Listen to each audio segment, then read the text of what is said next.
மனோஜ் ஒரு வழியாக வீட்டுக்கு வந்துடுறாரு. அதுக்கப்புறம் எல்லாத்துக்குமே வந்து ரோஹிணி தான் என்னை காப்பாற்றினா, ரோஹிணி பற்றி எனக்கு இப்போ தான் தெரியுது அப்படி இப்படின்னு ரோஹிணி பற்றி பேசும்போது விஜயாவுக்கு கோவம் வந்து நம்மளுடைய மனோஜை அடிச்சிடுறாங்க. அடிச்சோன்னே பார்த்தீங்கன்னா நம்ம மனோஜ் எதுவுமே பேசல, அப்படியே ரூமுக்கு போயிடுறாரு.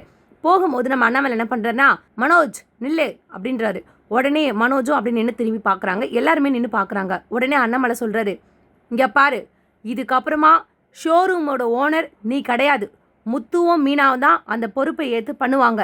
அக்கௌண்ட்ஸ் எல்லாமே நான் தான் பண்ணுவேன்.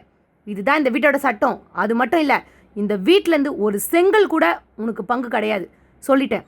இதுக்கப்புறம் காசோட அருமை என்னன்னு உனக்கு தெரியணும். அது நீயா சம்பாரிச்சா மட்டும்தான் உனக்கு அது புரியும் அப்படின்னு சொல்லிட்டு அண்ணாமலை ஒரே போடா ஒரு ஆர்டரை போட்டுடுறாரு. உடனே நம்ம விஜயா வந்து, நீங்கள் என்னங்க சொல்கிறீங்க? நீங்கள் அவன் படிச்சிருக்காங்க, அவன் அவ்வளோ டிகிரி வாங்கியிருக்கான், ஷோரூமை நடத்துகிற திறமை மனோஜுக்கு மட்டும்தாங்க இருக்குது. நீங்கள் அவன் ஒரு சாதாரண டிரைவரு, முத்துக்கு என்ன தெரியும்? அவள் ஒரு பூ கட்டுறக்காரி, அவளுக்கு எல்லாமே தெரிஞ்சிருமா அப்படின்ற மாதிரி நம்ம விஜயா வந்து சொல்கிறாங்க. உடனே மீனா வந்து, அத்தை இங்கே பாருங்க, உங்கள் பையனுக்காக பேசுனா பேசுங்க, அதுக்காக என் தொழில் நீங்கள் கேவலமாக பேசாதீங்க. பூ கொட்டுற தொழிலும் எந்த விதத்துலையும் குறைஞ்சது கிடையாது அப்படின்னு மீனா ஒரு பக்கம் அத்தை. உடனே முத்து, மீனா விடு மீனா, அதான் அம்மா பற்றி தெரியும்ல, நீ எது கத்திக்கிட்டு இருக்கா அப்படின்ற மாதிரி நம்ம முத்து சொல்கிறாரு. உடனே அண்ணாமலை வந்து, இங்கே பாரு, இன்னும் கூட நீ திருந்த மாட்டா, உன்னை பலான்னு விட்டுன்னு வச்சுக்கோ, உன்னால தான் அவன் கெட்டு போயிட்டு இருக்கான். இங்கே பாரு, முதல்ல மீனாவோட தொழிலும் முத்து தொழிலையும் கேவலமாக பார்க்கறது நிறுத்து. அந்த கேவலமான தொழில்னு சொல்கிறியே, அவங்க சம்பாரிச்சு தான் இந்த 48 லட்சம் கடனையும் அடைக்க போகிறாங்க. உன் பையன் ஒன்றும் கிடையாது, புரியுதா அப்படிங்கிற மாதிரி அண்ணாமலை திரும்பவும் கோவப்படுறாரு. உடனே விஜயா அப்படியே அமைதியாக கப்பிச்சுப்புன்னு அமைதியாயிடுறாங்க. அதுக்கப்புறம் ரூமுக்கு போனதுக்கப்புறம் மனோஜ் கூப்பிட்டுச்சு, டேய் என்னடா பண்ணி வச்சிருக்க பாத்தியா, என்ன திடீர்னு உனக்கு அந்த பார்லர்காரி மேலே பாசம் வந்துச்சு, எவ்வளோ ஏமாத்திட்டு போனா இந்த குடும்பத்தை, டேய் உன்னை எப்படிலாம் ஏமாத்திருக்காடா, அதை நினச்சி பாருடா, இப்போ என்னமோ ஜெயிலேருந்து எடுத்துட்டான்னு சொல்லிட்டு அவ்வளோ இதுவாக பேசிகிட்டு இருக்க நீ, என்ன உனக்கு 5 லட்சம் தானே கொடுத்தா, முதல்ல வேலைக்கு போய் சம்பாதிச்சு அந்த 5 லட்சத்தை கொடுக்குற வழியை பாரு நீ, அவ்வளோதான் சொல்லிட்டேன் உனக்கு அப்படிங்கிற மாதிரி விஜயா வந்து திட்டம் பண்ணிடுறாங்க. அதுக்கப்புறம் பார்த்தீங்கன்னா நம்ம மனோஜ் வந்து ஒவ்வொரு இன்டர்வியூவாக ஏறி ஏறி இறங்குறாரு. எந்த இடத்துலையுமே வேலை கிடைக்கல. நம்ம ரோஹிணி பார்த்தீங்கன்னா இதான் நல்ல சாக்கு, இப்போ தான் நம்ம மனோஜை காப்பாற்றிருக்கோம், மனோஜுக்கும் நம்ம மேலே அக்கறை இப்போ தான் வருது, இந்த டைமில் தான் நம்ம அவனுக்கு பேச்சு கொடுக்குறோம் அப்படிங்கிற மாதிரி கிரிமினலாக யோசிச்சு நம்ம ரோஹிணி அதாவது ஷோரூமுக்கு போகிறாங்க. ஷோரூமுக்கு போனால் அங்கே மனோஜ் இல்லவே இல்லை. அந்த இடத்துல பார்த்தீங்கன்னா அண்ணாமலை தான் அக்கௌண்ட்ஸில் உட்காந்துட்ருக்காரு. இது வெளியில இருந்தே பார்த்துட்டுறாங்க. பார்த்துட்டு என்ன இது அங்கிள் உட்காந்துட்ருக்காரு, மனோஜ் எங்க அப்படின்னு தெரியலன்னு சொல்லிட்டு உடனே நம்ம மனோஜுக்கு ரோஹிணி கால் பண்ணுறாங்க. கால் பண்ணணும் உடனே நம்மளோட மனோஜை பார்த்தீங்கன்னா ரோஹிணி காலை பார்த்துட்டு ரோஹிணி அப்படின்னு சொல்லிட்டு அட்டன் பண்ணிவிட்டு காசு கேட்டுருவாளா என்னன்னு தெரியலையே அப்படின்னு சொல்லிட்டு காதில் வைக்கிறாரு நம்மளுடைய மனோஜ்.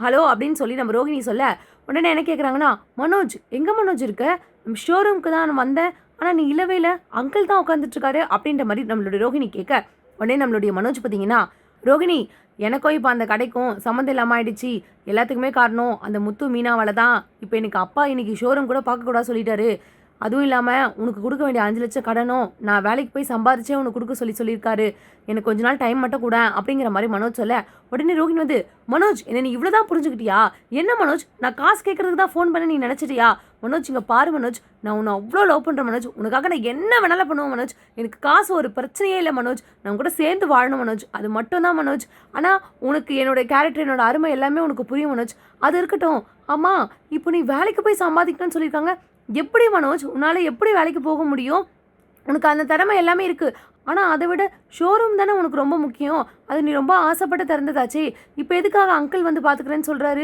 இவ்வளோ நாள் அக்கௌண்ட்ஸ் வீட்டில் இருந்து தானே பார்த்துட்டு இருந்தாரு, எதுக்காக கடைக்கு வந்து அவர் பார்த்துக்கிறாரு அப்படின்னு நம்ம கேட்க உடனே நம்மளுடைய மனோஜ் எல்லாம் உண்மையே சொல்கிறாரு, அதுவா வேறு எதுவும் இல்லை, இப்போ நான் வந்து இந்த 47 லட்சம் கடனில் இந்த மாதிரி ஆயிட்டுன்னு சொல்லிட்டு அந்த பொறுப்பு எல்லாத்தையும் அந்த முத்து மீனாக்கே கொடுத்துருக்காரு அப்பா, எல்லாம் அவங்க பேச்சை கேட்டுட்டு தான் இப்படி ஆடிட்டு இருக்காரு அப்படின்ற மாதிரி மனோஜ் உளறிறாரு.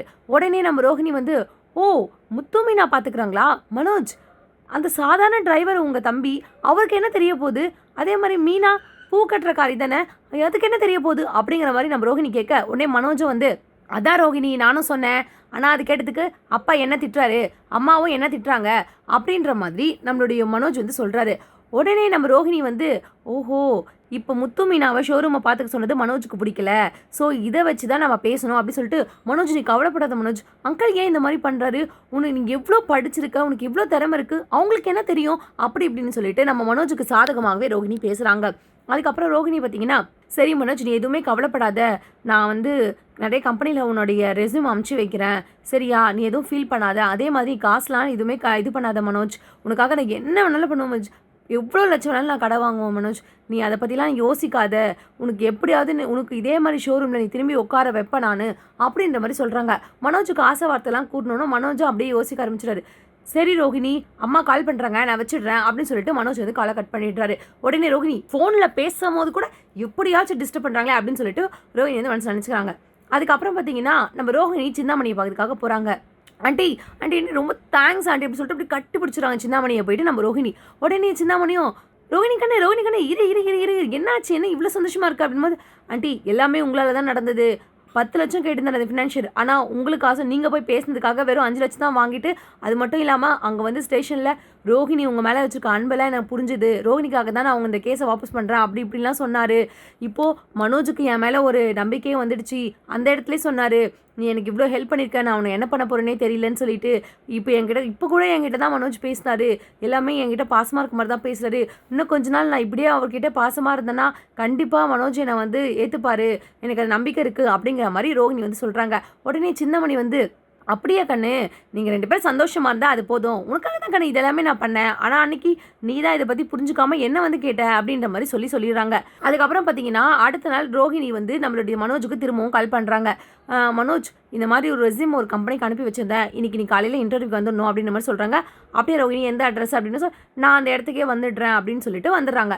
கொஞ்ச நேரத்துலேயே பார்த்தீங்கன்னா இன்டர்வியூ நடக்கிற இடத்துக்கு மனோஜ் வந்துடுறாரு, ரோஹிணி வந்துடுறாங்க. ரோஹிணி வந்து மனோஜ் வந்து இன்டர்வியூ அட்டன் பண்ண வைக்கிறாங்க. நான் என்னோட தெரிஞ்சவங்க தான், என்னோட கிளைண்ட்டு தான் இந்த ஆஃபீஸோட ஓனரு, ஸோ நான் உன்னை எல்லாமே டீட்டெயில்ஸ்லாம் சொல்லிட்டேன், உன்னை எப்படி செலக்ட் பண்ணிவிடுவாங்க மனோஜ், நீ கவலைப்படாத அப்படின்ற மாதிரி சொல்லி அனுப்பிவிட்றாங்க. அதே மாதிரி பார்த்தீங்கன்னா நம்மளுடைய மனோஜும் அந்த இன்டர்வியூவில் செலக்ட் ஆயிடுறாரு. எதனால் பார்த்தீங்கன்னா நம்ம ரோஹிணி தான் வந்து முன்னாடியே சொல்லி வச்சு இதெல்லாம் பண்ணிடுறாங்க. அதுக்கப்புறம் 2 பேருமே வெளியில் வராங்க. வெளியில் வந்துட்டு ரோஹிணி கேட்குறாங்க, மனோஜ் உனக்கு வேலையும் கிடச்சிடுச்சுல, இப்போ சந்தோஷமா, நீ எதுக்காக கஷ்டப்படாத மனோஜ், நான் எல்லாத்துக்கும் உனக்கு சப்போர்ட்டாக இருந்து நான் ஹெல்ப் பண்ணுவேன் அப்படின்ற மாதிரி ரோஹிணி சொல்கிறாங்க. உடனே மனோஜ் வந்து, தேங்க்ஸ் ரோஹிணி, ஒவ்வொரு சுச்சுவேஷன்லையும் நீ தான் எனக்கு ஹெல்ப் பண்ணிகிட்ருக்க, நான் யாரையும் எப்படி எப்படி நினச்சேன், ஆனால் இப்போ தான் எல்லாருடைய ரியல் ஃபேஸ் எனக்கு புரியுது, நீ எனக்கு ரொம்பவே ஹெல்ப் பண்ணிகிட்ருக்க, ரொம்ப தேங்க்ஸ் ரோஹிணி, நான் என்ன பண்ண போகிறேனே உனக்கு தெரியல அப்படின்ற மாதிரி மனோஜ் பேசுகிறாரு. உடனே ரோஹிணி வந்து இதுதான் சாக்குன்னு சொல்லிட்டு, மனோஜ் நம்ம 2 பேரும் வெளியே போய் ரொம்ப நாளாச்சு, நம்ம 2 பேரும் போய் காஃபி குடிக்கலாமா, வரியா மனோஜ் ப்ளீஸ், எனக்காக மனோஜ் ப்ளீஸ் அப்படின்னு கேட்குறாங்க. உடனே மனோஜ் எதை பற்றியும் யோசிக்கல, பரவாயில்ல ரோஹிணி, நீ எனக்காக இவ்வளோ பண்ணுறேன், நான் உனக்காக காஃபி கூட குடிக்க வர மாட்டேனா, வா போகலாம் அப்படின்னு சொல்லிட்டு 2 பேருமே காரில் போகிறாங்க. காரில் போயிட்டு அங்கேருந்து இறங்கி ஒரு காஃபி ஷாப்பில் போகிறாங்க. கரெக்டாக முத்து வந்து அங்கே தான் ஒரு ட்ராப்பு, சவாரியை முடிச்சுட்டு இறக்கி விட்டுட்டு பார்க்குறாரு, மனோஜும் ரோஹிணி அந்த காஃபி ஷாப்பில் போகிறாங்க. உடனே இறங்கி வந்து அப்படி பின்னாடி ஃபாலோ பண்ணி வந்து பார்க்குறாரு.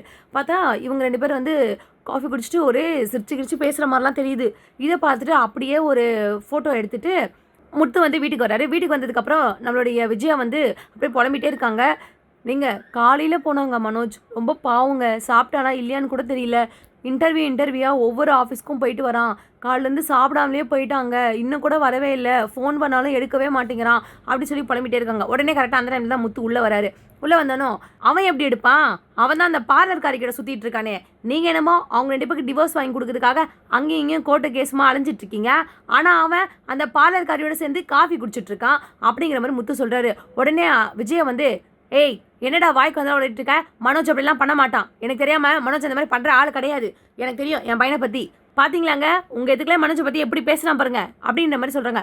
உடனே அண்ணாமலை வந்து, முத்து எதுக்காக அப்படி சொன்னேன், நீ பாத்தியா அப்படின்னு சொல்லி கேட்க, உடனே முத்து சொல்கிறாரு, பா ஆமாப்பா இப்போ தான்ப்பா அதை பார்த்துட்டு வரேன், 2 பேரும் காஃபி ஷாப்பில் காஃபி குடிச்சிட்டு என்னம்மா சிரிச்சு பேசிட்டு இருக்காங்க தெரியுமா, ஆனால் நீங்கள் 2 பேரும் அவனுக்கும் பார்லர்காரிக்கும் டிவோர்ஸ் கிடைக்கணும்னு சொல்லிட்டு இப்படி தெரிஞ்சிட்டு இருக்கீங்க, ஆனால் அவங்க வேறு வேலையை பார்த்துட்டு இருக்கான், நம்மளாம் லாஸ்ட் வரைக்கும் அவன் நம்ம தான்ப்பா முட்டாளே அப்படின்ற மாதிரி முத்து சொல்கிறாரு. உடனே வந்து, இது உண்மைதானா, நீங்கள் என்ன சொல்கிறான் இவன், எனக்கு புரியல, அவன் மட்டும் அப்படி பேசி இருக்கட்டும் அப்படின்னு சொல்லினே இருக்கும் போதே ஃபோட்டோ எடுத்துகிட்டு வந்தார்ல முத்து, அந்த விஷயத்தை அப்படியே காமிக்கிறாரு அந்த ஃபோட்டோவை. அதை பார்த்துட்டு அப்படியே ஷாக் ஆகிடுறாங்க. கரெக்டாக அந்த டைமில் தான் நம்மளுடைய மனோஜும் பார்த்தீங்கன்னா உள்ளே என்டர் ஆகி வராரு. வந்தோன்னோ, மா எனக்கு ரொம்ப பசிக்குதுமா அப்படின்னு உள்ளே வரும்போதே சொல்லினே வராரு. இது பசிக்குதா, அந்த பார்லர்காரி கூட சேர்ந்து சுற்றிக்கிட்டு இங்கே வந்து பசிக்குது நான் சொல்கிறேன், நான் நேற்று உன்னை எவ்வளோ சொன்னேன்னு சொல்லிட்டு அப்படியே நம்மளோட விஜயா வந்து மனோஜை போட்டு பட்டு பட்டு பட்டு பட்டுன்னு செம்மையாக அடின்னு அடிக்கிறாங்க. அதுக்கப்புறம் மனோஜ் அப்படியே ஒரு மாதிரி ஃபீல் ஆகிட்டு ரூமுக்கு போயிடுறாரு, டோரையும் சாத்திக்கிறாரு. அதுக்கப்புறம் பார்த்தீங்கன்னா மனோஜ் வந்து அப்படியே நைட்லலாம் பார்த்தீங்கன்னா அப்படியே ரோஹிணி பற்றி யோசிக்கிறாரு. இங்கே வேலையும் இல்லை, ரோஹிணி தான் வேலை வாங்கி கொடுத்தா, அதை கடனை அடைச்சி ஜெயிலேருந்து எடுத்தா, அம்மாவை நம்மளை திட்டுறாங்க அப்படி சொல்லிட்டு எல்லா விஷயத்தையும் யோசி. பேசாமல் நம்ம ரோஹிணிக்கு ஏன் டிவோர்ஸ் கொடுக்கணும், ரோஹிணி நம்ம கூட இருந்தால் நம்ம ரோஹிணி நல்லாவே பார்த்துப்பா, நம்ம இவ்வளோ கஷ்டப்பட வேண்டியதே இல்லை, எல்லாரும் முத்து ரவி எல்லாருமே சந்தோஷமாக இருக்காங்க, நம்ம மட்டும் தானே சந்தோஷமாக இல்லை. இப்போ அமெரிக்கா பொண்ணு கூட சொல்லிட்டு போயிருக்கோம்ல, ரோஹிணி நல்ல பொண்ணு, நீங்கள் அவளை கூட வாழுங்க அப்படின்ற மாதிரி அதையும் யோசிக்கிறாரு. எல்லாருமே ரோஹிணி பற்றி புரிஞ்சுக்கிட்டாங்க, நம்ம மட்டும் தான் ரோஹிணி பற்றி புரிஞ்சுக்கலாம் அப்படின்னு சொல்லிட்டு மனோஜோட மனசு வந்து மாறுது. அடுத்த ஒரு எபிசோடில் வந்து மனோஜ் போயிட்டு ரோஹிணி கிட்ட வந்து நான் உனக்கு டிவோர்ஸ் கொடுக்கல ரோஹிணி, நம்ம அந்த கேஸை வாபஸ் வாங்கிடுறோம் அப்படிங்கிற மாதிரி பேசுகிறாரு. இப்போ அடுத்த எபிசோட் விஜயாவுக்கு தெரியாமல் மனோஜ் வந்து ரோஹிணி ஏற்றுப்பாரா இல்லையா அப்படிங்கிறத வரக்கூடிய எபிசோடில் பார்க்கலாம்.